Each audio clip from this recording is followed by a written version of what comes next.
Kagulat World, isang napakalaking tennis story na naman ang gumulat sa buong mundo.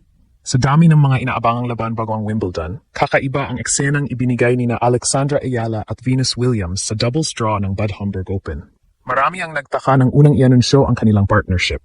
Isang 21-year-old na rising Filipino star at isang 7-time Grand Slam champion na itinuturing na isa sa pinakadakilang manlalaro sa kasaysayan ng tennis. Para sa ilan, parang imposible itong kombinasyon. Pero nang magsimula ang laban, mabilis nilang pinatunayan na hindi aksidente ang kanilang pagsasama. Mula pa lamang sa opening games, makikita na agad ang magandang chemistry ng dalawa. Habang si Venus ang nagbibigay ng leadership, karanasan at presensya sa court, si Alex naman ang nagdalang bilis, enerhiya at walang takot na agresibong laro. Ang resulta? Isang impresibong 6-3, 6-4 panalo laban kina Catherine Harrison at Alexandra Osborne. Mas naging espesyal ang tagumpay dahil nanggaling ito matapos ang masakit na singles exit ni Alex laban kay Elise Mertens. Sa halip na panghinaan ng loob, ipinakita niya ang isang mahalagang katangian ng mga elite athletes, ang kakayahang bumangon agad pagkatapos ng kabiguan. Ngayon, nasa quarterfinals na ang dream team na ito. At habang papalapit ang Wimbledon, mas maraming tennis fans ang nagsisimulang maniwala na hindi lamang ito isang feel-good story. Posibleng ito rin ang simula ng isa pang malaking chapter sa mabilis na pag-angangat ng karera ni Alex.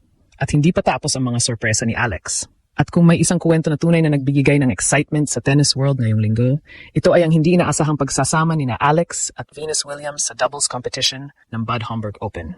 Sa papel pa lamang, napakalaking usapan na agad ang partnership na ito.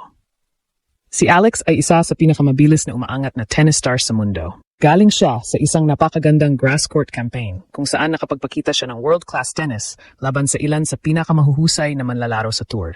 Ang kanyang pag-abot sa mataas na ranking at pagiging seeded sa Wimbledon ay patunay na hindi na siya simpleng prospect lamang.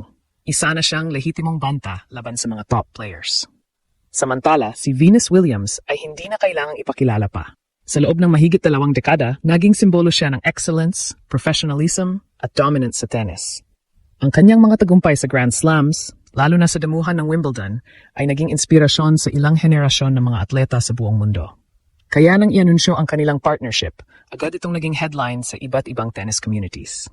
Marami ang na-curious kung paano magsasama ang dalawang manlalaro mula sa magkaibang panahon ng tennis. Ngunit sa kanilang unang laban, tila matagal nang magkakampi ang dalawa.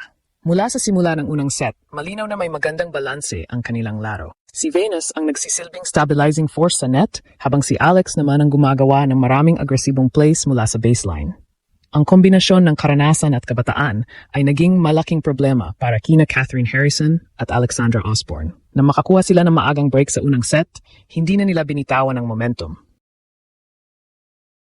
Mahusay ang kanilang communication sa bawat punto. Kapansin-pansin din ang kumpiyansa ni Alex sa pag-atake ng mga importanteng rallies, habang si Venus naman ay patuloy na nagdidikta ng tempo sa mga net exchanges. Sa second set, nagkaroon ng ilang pagkataon ang kanilang mga kalaban upang makabalik sa laban. Ngunit dito lumabas ang composure ng Ayala-Williams tandem. Sa mga critical na puntos, naging mas matalas ang kanilang serving at mas organisado ang kanilang court coverage. Isa pang dahilan kung bakit napakahalaga ng panalong ito ay ang teaming nito. Ilang araw na lamang bago magsimula ang Wimbledon at bawat minuto ng kompetisyon sa grass courts ay napakahalaga. Ang pagkakaroon ni Alex ng pagkakataong makalaro kasama ang isang alamat tulad ni Venus ay isang karanasang hindi matutumbasan ng simpleng training sessions lamang. Higit pa sa resulta, ang partnership na ito ay nagbigay ng mahalagang learning opportunity para kay Alex. Nakikita niya ng personal kung paano mag-isip, mag-adjust at mag-compete ang isa sa mga pinakamahusay na atleta sa kasaysayan ng tennis. At para sa mga Pilipino, isa itong napakalaking proud moment. Mula sa pagiging junior champion hanggang sa pagiging Wimbledon seed at ngayon ay doubles partner ng isang tennis icon. Patuloy na pinapatunayan ni Alex na kaya niyang makipagsabayan sa pinakamataas na antas ng international tennis. Sa quarterfinals, mas mabibigat na hamon ang naghihintay. Ngunit kung pagbabasehan ang ipinakita nilang chemistry sa kanilang unang laban, malinaw na hindi basta-bastang wildcard pairing ang Ayala-Williams tandem. Maari silang maging isa sa mga pinakamapanganib na kuponan sa torneo at isa sa pinakamagandang kuwento ng grass court season ngayong taon. At matapos ang kanilang impresibong opening round victory, mas lumaki ngayon ang usapan tungkol sa potensyal ng tambalang Alex at Venus Williams. Ang unang panalo ay hindi lamang simpleng pag-abante sa quarterfinals. Para sa maraming tennis observers, ito ay indikasyon na may tunay na chemistry at competitiveness ang kanilang partnership. Karaniwan sa doubles tennis, mahirap agad magkaroon ng magandang koordinasyon, lalo na kung unang beses pa lamang magsasama ang dalawang manlalaro. Kailangan ng teaming, communication, trust, at mabilis na pag-adjust sa galaw ng bawat isa. Kaya naman, maraming eksperto ang humanga sa ipinakitang performance ni na Alex at Williams dahil tila matagal na silang magkapareha sa tour. Isa sa pinakamalaking dahilan ng kanilang tagumpay ay ang malinaw na paghahati ng responsibilidad sa court. Si Venus, bilang isa sa pinakamahusay na doubles player sa kasaysayan ng tennis, ay nagdala ng kanyang veteran instincts. Alam niya kung kailan atake sa net, kailan magpuputol ng rally, at kailan kukunin ang kontrol ng punto. Samantala si Alex naman ang naging energy source ng koponan. Ang kanyang bilis sa baseline, agresibong returns, at kakayahang habulin ang mahihirap na bola ay nagbigay ng dagdag na dimensyon sa kanilang laro. Sa modern doubles tennis, napahalaga ng mobility at athleticism at ito ang isa sa pinakamalaking ambag ng Filipina star. Kapansin-pansin din na habang tumatagal ang laban, lalong lumalakas ang kanilang kumpiyansa. Sa bawat matagumpay na punto, mas naging natural ang kanilang communication. Makikita sa kanilang body language ang enjoyment habang naglalaro, isang mahalagang elemento para sa anumang bagong partnership. Ngunit habang masaya ang panalo, mas seryoso ang magiging hamon sa quarterfinals. Sa yugtong ito ng torneo, halos lahat ng natitirang pares ay may matinding karanasan at mataas na kalidad ng laro. Mas magiging mabilis ang exchanges, mas magiging agresibo ang serving patterns, at mas maliit ang margin for error. Dito papasok ang pinakamahalagang tanong, hanggang saan kaya ang mararating ng Ayala-Williams tandem? Para sa maraming analysts, hindi imposible ang mas malalim pang run. Ang dahilan ay simple, ang grass court ay pabor sa estilo ni Venus Williams.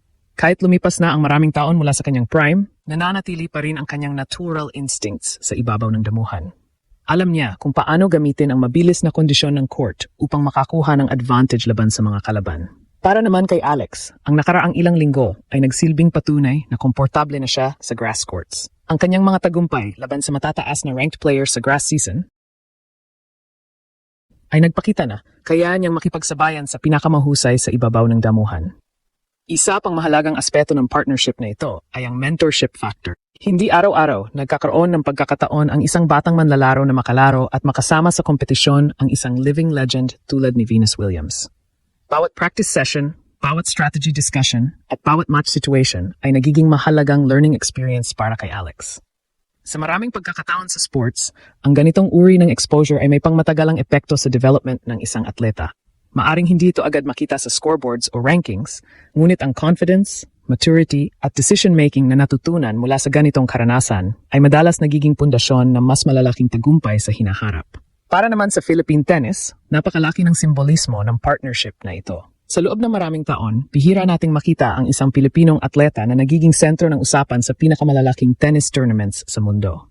Ngayon, hindi lamang basta kalahok si Alex, isa siya sa mga manlalarong sinusubaybayan ng international tennis community.